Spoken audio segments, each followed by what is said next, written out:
Bueno, en esta ocasión daremos una introducción al análisis modal. El análisis modal es el análisis dinámico lineal más importante, ya que nos va a permitir encontrar dos propiedades fundamentales de un cuerpo, que son sus modos normales de oscilación y las frecuencias naturales asociadas a estos modos.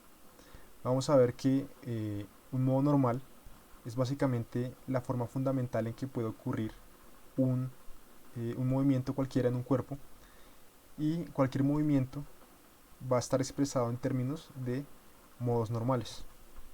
Ya vamos a ver un poco más en detalle esto. Este análisis entonces nos va a permitir encontrar estos modos y sus frecuencias, y esto va a ser la base para análisis más complejos, como el análisis armónico, análisis espectral o análisis de vibración aleatoria. Lo que se busca con el análisis modal y los últimos análisis que acabo de mencionar es revisar que las cargas o la solicitación mecánica a la cual esté sometido un sistema que yo diseñe, en este caso por ejemplo este chasis, que la frecuencia de la carga a la cual esté sometido esté alejada de la frecuencia natural de uno de estos modos de oscilación, ya que puede ocurrir un fenómeno de resonancia. Por lo cual, este análisis modal tiene una aplicación muy grande en ingeniería estructural para evitar resonancias. Sin embargo, en otras áreas, como por ejemplo en electromagnetismo, puede ser deseable trabajar en un régimen de resonancia, por ejemplo un microondas. Y bueno, aquí otro ejemplo de un análisis estructural, por ejemplo para una PCB, un modo normal de vibración. Y como les comentaba, esto es la base para hacer análisis más complejos, donde puedo examinar el estímulo o una excitación al sistema. Y bueno, para entender un poco más el análisis modal, podemos basarnos en la segunda ley de Newton para una partícula, un sistema de partículas. En este caso pueden imaginarse esta ecuación como un sistema matricial, donde si planteamos la ecuación completa, tendríamos una matriz de masa por un vector de aceleración más una matriz de amortiguamiento por un vector de velocidad más una matriz de rigidez por un vector de desplazamiento y el vector de carga. Sin embargo, para un análisis modal vamos a ignorar el término de amortiguamiento, ya que estructuralmente el amortiguamiento es mínimo, y las cargas, ya que en el análisis modal no se examinan cargas, y tendremos básicamente el término de la matriz de masa, el vector de aceleración, la matriz de rigidez y el vector de desplazamientos. Esto nos define un problema de movimiento libre no amortiguado, como pueden ver acá. Entonces miren que el análisis modal depende únicamente de la masa de mi sistema y de la rigidez de este. No depende ni de las cargas ni del amortiguamiento al que esté sometido. Bueno, como les comentaba, esta ecuación exhibe un comportamiento libre no amortiguado, que es un movimiento armónico, y esto lo puedo modelar yo en el dominio del tiempo o en el dominio de la frecuencia. La forma en que se realiza un análisis modal es haciendo la suposición de que cada punto, cada grado de libertad experimenta un movimiento armónico, básicamente.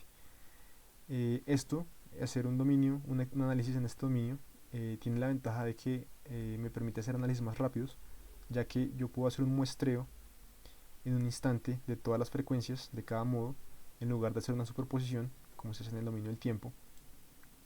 Y además voy a poder examinar criterios de diseño, como por ejemplo revisar que las frecuencias de las cargas estén alejadas de las frecuencias de resonancia para distintos modos normales.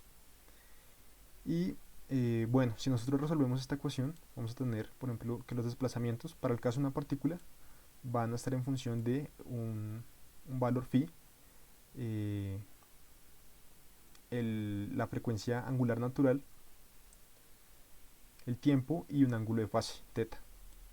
Igualmente, las aceleraciones van a estar en función de la frecuencia angular natural, el tiempo y el ángulo de fase phi. Si ustedes reemplazan estas soluciones en la ecuación de movimiento libre no amortiguado, pueden definir la ecuación característica, en la cual para un sistema de partículas, en este caso, yo voy a tener un vector phi, que va a ser el vector propio o el eigenvector, que me va a definir los modos normales de oscilación, y el valor propio, cuya raíz va a ser la frecuencia angular natural. Recuerden que esa es la matriz de rigidez y esa es la matriz de masa. Y también que si ustedes quieren determinar la frecuencia natural a partir de la frecuencia angular natural, pueden usar esta relación. ¿Listo?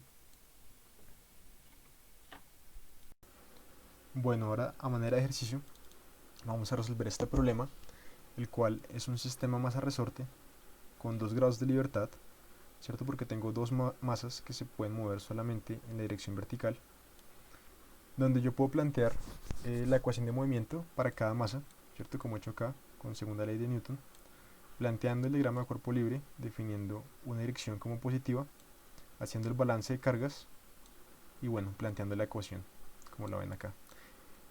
Estas dos ecuaciones las puedo plantear yo como un sistema de ecuaciones y puedo obtener yo una matriz de masa, una matriz de rigidez, y en base a esto puedo definir una ecuación característica, como pueden ver acá, donde lo que me interesa no es la solución trivial, sino el caso en que este vector columna y este escalar acá pues me hacen esto cero.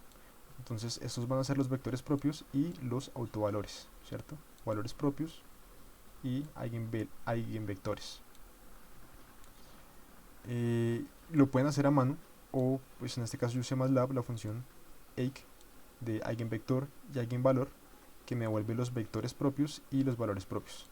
Y a partir de los valores propios pues yo puedo determinar la frecuencia angular natural del sistema, y en base a esta puedo determinar la frecuencia natural. Recuerden ustedes esta relación acá, ¿listo? Para que no se confundan entre la frecuencia natural y la frecuencia angular natural. Entonces, al resolver este problema nos dice que esos son los vectores propios. Miren que en este caso ambas masas se están moviendo en la misma dirección. Entonces el primer modo normal sería uno en el cual ambas masas se mueven en el mismo sentido, en este caso hacia abajo, y luego se moverían hacia arriba, pero entonces se mueven ambas al tiempo. El segundo modo normal es uno en el que la masa 2 está bajando y la masa 1 está subiendo, es decir, se mueven en direcciones contrarias. ¿Listo?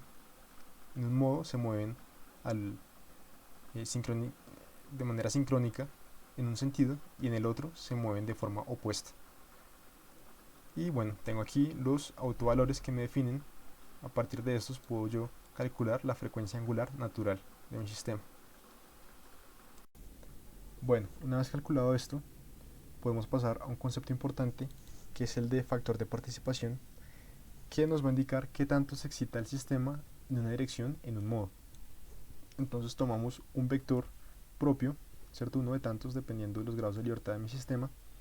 Tomamos la transpuesta de ese vector, lo multiplicamos por la matriz de masa y eso lo multiplicamos por un vector de excitación, que es básicamente la dirección en la cual estamos evaluando una excitación. En este caso, como tenemos solamente una dirección, pues van a ser unos, ¿cierto? Este vector D, y tomando el primer vector propio vamos a obtener estos dos números, los cuales nos van a indicar para cada masa esa dirección cómo está afectando a cada masa en el sistema. En este caso la masa 1 nos da un valor con una magnitud, y para la masa 2 nos va a dar otra magnitud. Como pueden ver, para la masa 1 es mayor en magnitud, ¿cierto? En la norma pues es mayor, y eso nos va a indicar que una excitación en esa dirección, en la dirección vertical, va a afectar mayormente a la masa 1. Y esto se ve más claro con la masa efectiva, que es simplemente el cuadrado de esas magnitudes que acabamos de calcular, y eso nos va a indicar qué tanta masa se excita en el sistema una vez aplicado esa perturbación en esa dirección. Entonces, como ven, el cuadrado de este va a ser 2.9.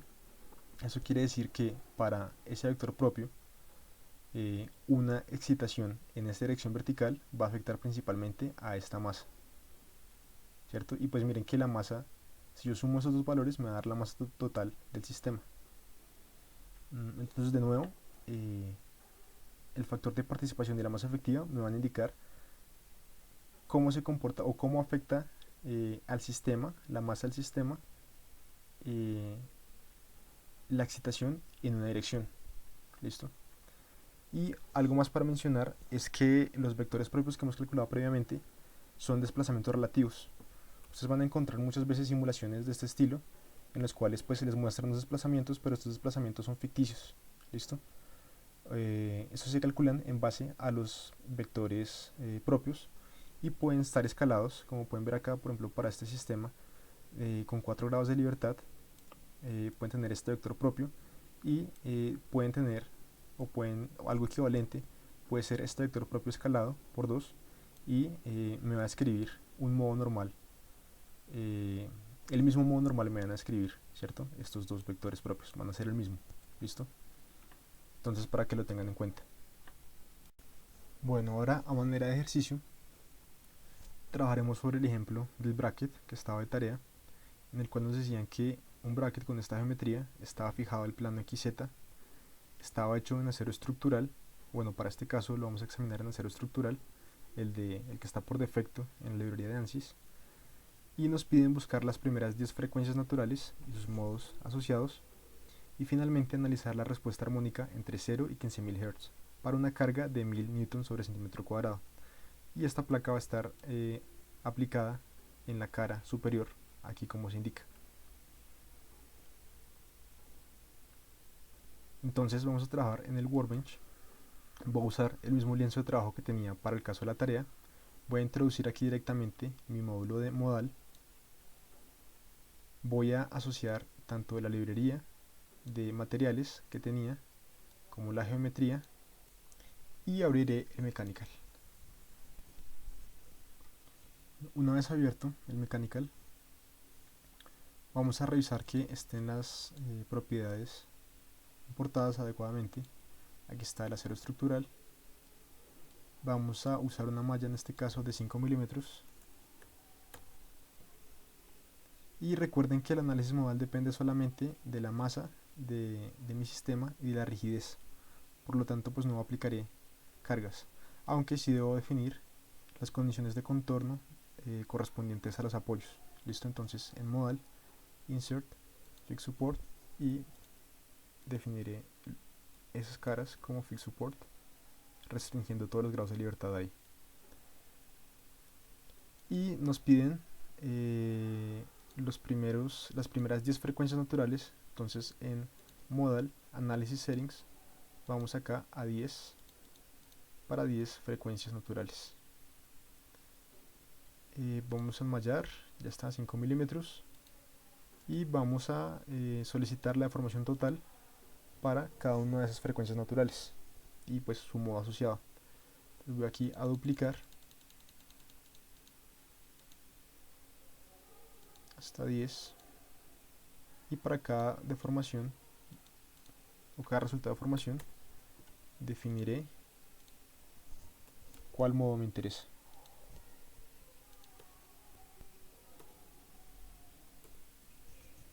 Y vamos a solve.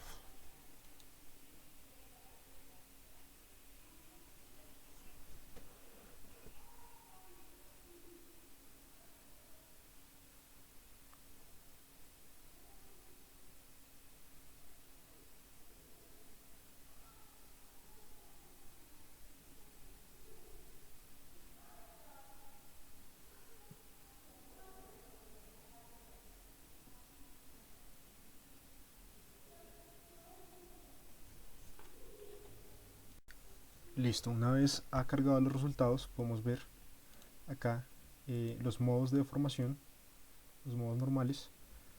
Podemos ver el primer modo a una frecuencia de 1433 Hz, cómo se comportaría. Vemos que la carga que nos están colocando en el problema es perpendicular a la cara superior, ¿cierto? Entonces no, digamos que este modo no sería tal vez el que nos pueda llevar a la resonancia. Examinamos la deformación 2, tampoco, ¿cierto? Porque es un movimiento lateral. Verificamos el movimiento 3, tampoco, es más un movimiento como de torsión. Y en la deformación 4, o para el cuarto modo normal, vemos que es un movimiento casi vertical de la parte superior, y vemos que la carga que estamos aplicando pues nos podría tender a generar un movimiento parecido a este, así que es un modo normal y una frecuencia a la cual podríamos sospechar que nos podría llevar a resonancia. Esto entonces el modo 4 a una frecuencia de 3200 Hz. Vamos a ir examinando el modo 5, tiene este tipo de deformación.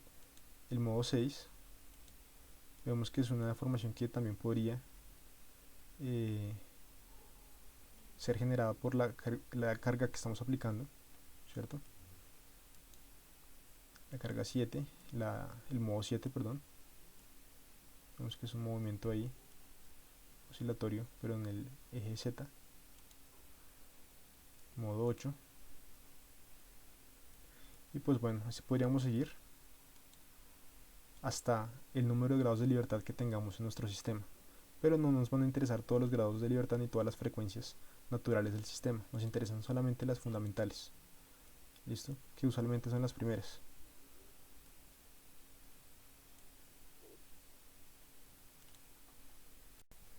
Si nosotros vamos al archivo de resultados en Solution Information, podemos ir a un cuadro donde nos muestra cada modo normal que hemos calculado, la frecuencia asociada y, importante acá, el factor de participación que veíamos y por dirección. Entonces en el eje X acá, más abajo en el eje Y, en el eje Z.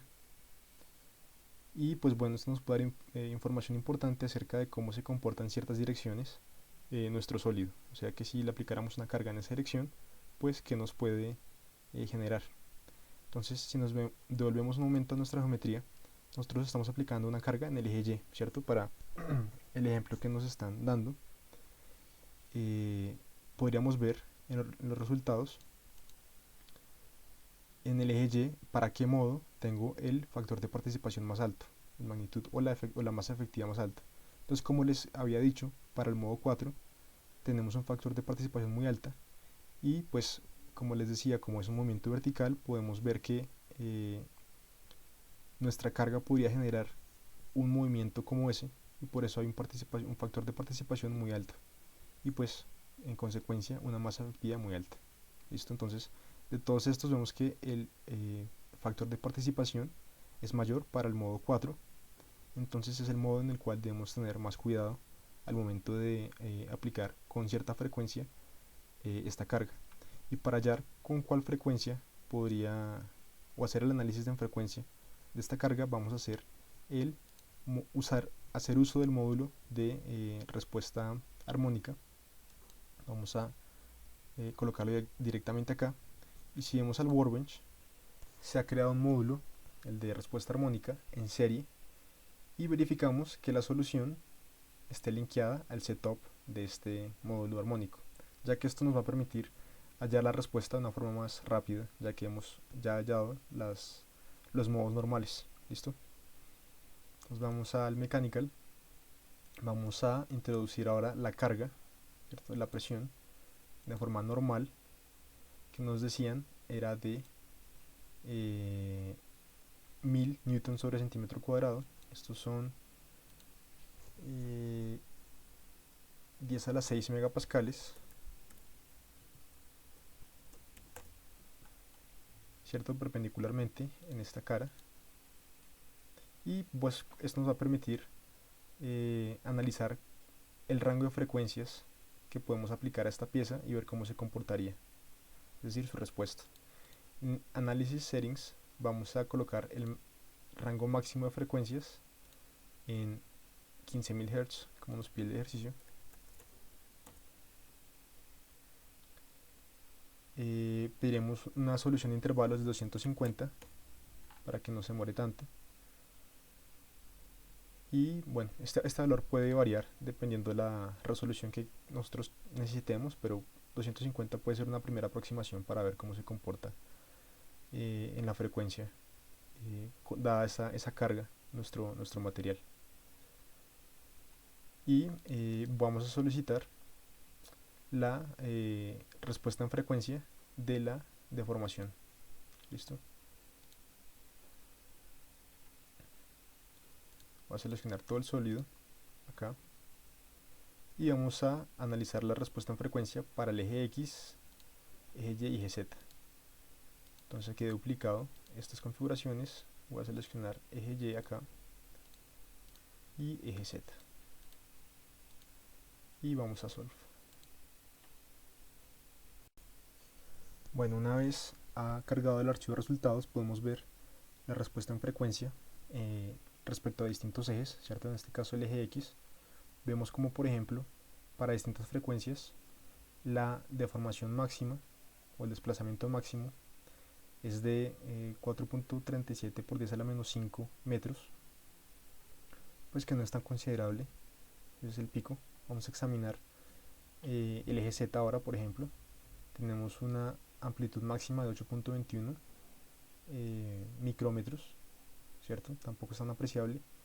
Y en el eje Y, que es donde estamos aplicando la carga, pues tiene sentido que encontremos una amplitud mayor, especialmente en las frecuencias cercanas a la frecuencia de resonancia. En este caso, recuerden que habíamos dicho que el modo 4 para una frecuencia de 3211 Hz tenía o pues corre el riesgo de resonancia cerca de esta frecuencia, y vemos un pico en amplitud en una frecuencia muy cercana a esta, que de hecho es de 1.78 milímetros, que aunque no es tan elevado, pues si aumentáramos la magnitud de esta carga podríamos tener deformaciones muy grandes. Entonces, para que vean que aquí podemos ver cómo en esa frecuencia natural tenemos amplitudes elevadas, ¿listo? Para un modo que pues intuitivamente podemos ver que puede llegarse a generar con la carga que estamos aplicando, ¿listo? Y bueno, una conclusión que podemos sacar de este análisis es que en el diseño de la vida de trabajo de esta pieza, por ejemplo, tengo que evitar frecuencias cercanas a 3211 Hz, o si pues es inevitable que la pieza trabaje en una frecuencia similar a esta, pues que sea rápido, ¿sí? Si es en un momento transitorio. Por ejemplo, otro ejemplo, si fuera un motor, por ejemplo, y hay una frecuencia natural por la cual es inevitable que yo pase para llegar a cierta velocidad, pues la idea es hacerlo rápido, ¿sí? Que no sea cerca al estado estacionario. Bueno, eso es todo por ahora. Vamos a dar un ejercicio parecido para que por favor lo trabajen para la próxima clase.